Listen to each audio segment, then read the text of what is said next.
अखिलेश जी वाराणसी। राधा वल्लभ श्री महाराज जी आपके चरणों में कोटि कोटि प्रणाम।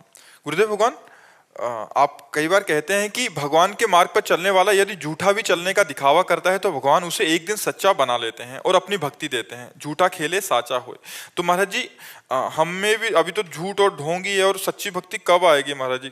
कब से प्रतीक्षा कर रहे हैं? ये आने लगा ना कि मैं झूठ हूँ, मुझे सच्ची भक्ति चाहिए, ये उसका सीढ़ी है, ये उसी का सोपान है।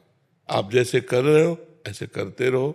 जैसे हम बोल रहे हैं राम राम राम राम, हम झूठे से बोल रहे हैं, हमें कोई भगवान से प्रेम नहीं, लेकिन राम नाम तो सत्य है ना, भगवान का नाम तो सत्य है ना।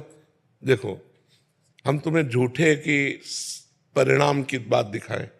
काल ने नाम का राक्षस रावण की प्रेरणा से हनुमान जी को भ्रमित करने के लिए साधु रूप धारण किया, और राम राम राम राम, ना वो भगत है ना वो उसके अंदर कोई सद्भावना है, वो केवल रावण की प्रेरणा से हनुमान जी को समय काटने के लिए वो भ्रमित करना चाहता। परिणाम क्या हुआ? हम केवल परिणाम बताते हैं। महाभागवत हनुमान जी के हाथ से उसका उद्धार हुआ। नाटक किया साधुता का, तो परिणाम ये हुआ कि जिन हनुमान जी के दर्शन करना अत्यंत दुर्लभ है, उन परम पवित्र राम भक्त के हाथों से उसका उद्धार हुआ कि नहीं हुआ? मारा गया ना, मारा जाने का मतलब है उद्धार हुआ। हनुमान जी के हाथों में उसका स्पर्श हुआ और वो भगवान को प्राप्त हुआ। झूठे से भी भगवान को प्राप्त हुआ।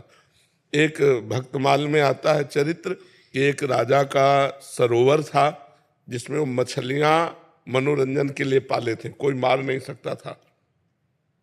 एक मछुआरा कई दिन से भूखा था, परेशान था परिवार में, तो उसने सोचा कि उसमें तो बड़ी बड़ी मछली हैं, 2 मिनट में मार के आ जाते हैं, वहां कोई रक्षक नहीं रहता था, लेकिन वहां जो मछली मारेगा उसे प्राण दंड दिया जाएगा ये था, तो इस भय से कोई मारता ही नहीं था। उसने बड़ी बड़ी मछलियां जो पकड़ी तो उधर से राज सवारी जाते हुए दिखाई दी, और उसने कहा मार डाले जाएंगे। उसने सोचा अब क्या करे, तो उसको लगा ये बाबा जी बन जाते हैं। फौरन वहां की रज ली, पूरे सब शरीर में लगा लिया, सारे कपड़ा उतार करके दबा दिए और जाल वहीं दबा दिया, छोड़ दिया, बैठ गया। राजा दूर से दृष्टि पड़ी, उसने कहा कोई परमहंस हमारे सरोवर के किनारे तप कर रहा है, चलना चाहिए। दूर से ही नंगे पैर आया और कुछ असरफियां चढ़ाई, प्रणाम किया और चला गया। टापू से समझा कि निकल गया, आंख खोली तो देखा असरफियां सामने। तो उसने विचार किया नकली बाबा जी बने तो असरफियां मिल गई, अगर असली बाबा जी बन जाए तो क्या नहीं मिल जाएगा। उसी समय से वो वैराग्य लेकर भगवान के मार्ग में चला। भगवान के मार्ग में कैसे भी चलो, मंगल भवन है, इसलिए मंगल ही होगा, मंगल हो ही नहीं सकता। तो आप जो नाम जप कर रहे हो, जो भक्ति कर रहे हो, वह सत्य है। यद्यपि आपका भाव भले असत हो, भले आपका भाव ना बन रहा हो, लेकिन आप राम राम बोल रहे हैं, आप कृष्ण कृष्ण बोल रहे हैं, वो तो सत्य है ना। आप भगवान को प्रणाम कर रहे हैं भले झूठे भाव से, लेकिन वो भाव तो सत्य है ना, इसलिए आपका परम मंगल होगा। महाराज जी, ये भाव सत्य हो जाए और बढ़ाओ और बढ़ाओ, और नाम जप करो, और वाणी पाठ करो, और भगवत चर्चा सुनो, तो भाव आ जाएगा, सत्य भाव आ जाएगा। विशाली जी सहारनपुर से। राधे राधे महाराज जी। महाराज जी, सकारात्मक ऊर्जा नकारात्मक ऊर्जा से दब क्यों जाती है? कह रहे हैं, इनका कहने का भाव है कि वो क्योंकि भजन नहीं है, इसलिए। भाई अगर दुष्ट आदमी पहलवान होगा तो पटक तो देगा ही, और अगर बढ़िया आदमी पहलवान हो तो दुष्ट को पटक देगा।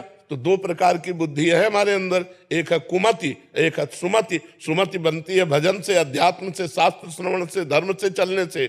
वो चल नहीं रहे तो कुमति जो है वो तो बलवान पटकी देगी। नकारात्मक सोच कुमति है, सकारात्मक सोच सुमति है।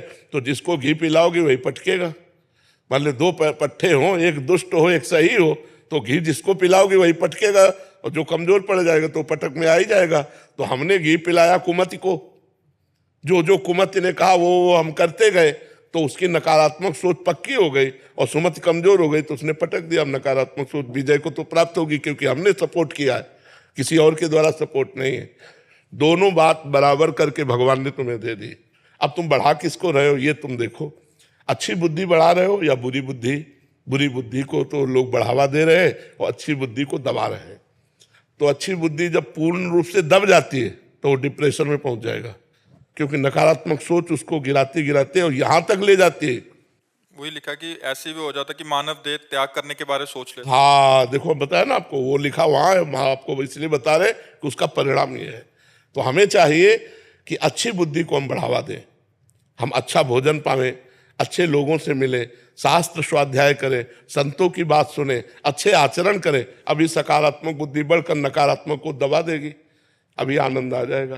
देखो कितना भी कष्ट हो, अगर सकारात्मक सोच है तो आप कष्ट को झेल जाएंगे, और कितना भी सुखी हो सब बढ़िया है, लेकिन नकारात्मक सोच है तो आप डूबोगे, आप दुखी होगे, ये बात है।